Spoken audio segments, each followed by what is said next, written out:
Hello and welcome to the channel. Today we are going to be taking a look at the Age of the Primes Brawl. So, first, jumping into aesthetics, I think this figure looks very good. It's not quite the G1 design, especially with the arms, but I do think it's close enough. The creative liberties that they have taken with the design, I think all just look really good. And the look of this figure is overall incredibly solid. Looking at the details, I think we should first off start with the head. I really like the way that this visor is painted and it contrasts the mouthplate quite well. In the original Generation 1 cartoon, this mouthplate was the same grey as the rest of his head. But now they've gone for sort of red-pink, kind of. And this is just honestly one of the best head sculpts I've ever seen on a Transformer. Now, the chest section does have a screw in it, which, this might bother some people. But honestly, I quite like the way that this asymmetry looks. It's not overdone, but it just varies up the design, just a little bit. The entire sculpt just has just enough greebling to where it looks interesting, but it's not overdone like some other figures. Now, spinning him around to the back, I think that this looks quite good. I've seen several people complaining about the gaps here, but these don't really bother me. The reason they don't really bother me is that I see this more as another panel that's coming out, and not this as a hollow part. I don't know about other people, this might just be me, but I think that this is fine. Now, moving on to the accessories. Brawl comes with 3 guns, 2 back cannons and 1 handheld blaster. These back cannons have several different ways of pointing onto the figure. You've got this, and then last, and also definitely least, this. These 3 cannons just, they don't really look right to me. Brawl's handheld pistol is quite nicely sculpted, being very faithful to the G1 design. Not really much I can say about this other than it just kind of looks like a regular pistol. Brawl also looks quite good holding it.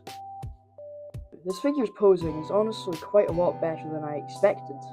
The head is on a ball joint, allowing him to look up, down, tilt a little bit side to side, and look all the way left and right. These shoulders can move out, they can move around. You also have a double jointed butterfly, which if you get this in the right position, you can get a lot of range out of it. You have about 90 degrees of bend at the elbows and a bicep swivel. Unfortunately, there is nothing at the wrists. This figure has a waist swivel, and it also has a side to side one way.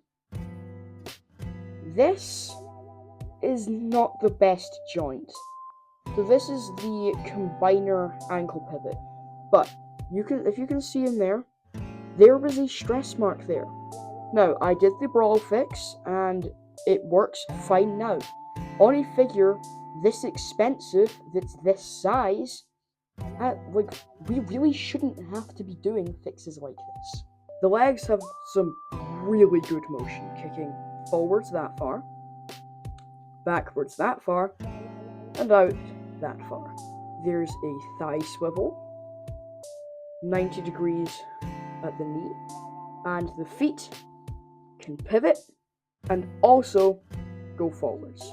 This figure has some pretty nice joints, and with the plastic feeling almost as good as SS86 Optimus, I can't really complain about the articulation, other than maybe this.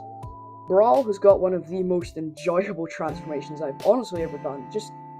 It just makes you want to flip him back and forth and back and forth and back and forth.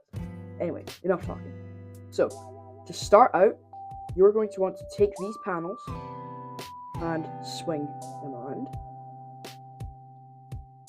There we go.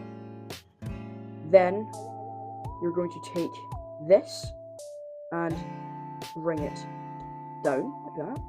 Push the head in. And then, lift this entire section up. Now we can focus on the legs. You are going to want to bring the foot forward and in. Then you're going to want to unfold the tank treads. And do the same on the other side. Now that we've got these all folded up, you can bring these together and make sure that they sit flush here.